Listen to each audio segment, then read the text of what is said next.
मैंने वो मार्च कैंसिल की।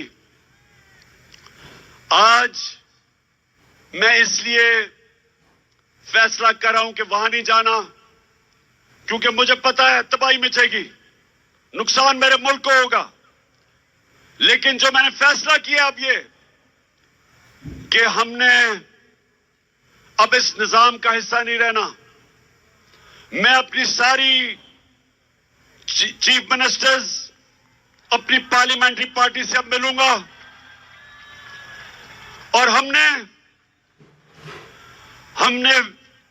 फैसला किया है कि हम सारी असेंबलियों से निकलने लगे हैं।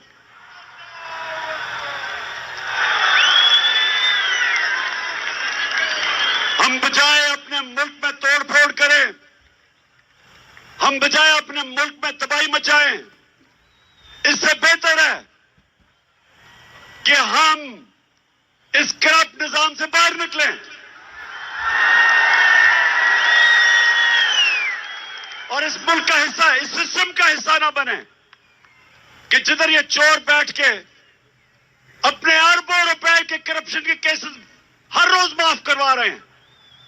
गरीब लोग जेलों में हैं, छोटी छोटी चोरी पे बेचारे लोग जेलों में गल सड़ रहे हैं और ये बड़े डाकू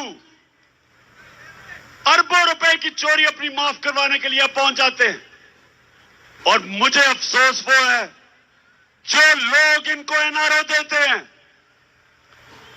मैं उन लोगों से भी पूछता हूं कि क्या आपको खौफ खुदा नहीं है कि एक मुल्क पे इतना बड़ा जुल्म कर रहे हैं? क्या आपको खौफ नहीं है कि आपने एक दिन अपने मालिक को जवाब देना है?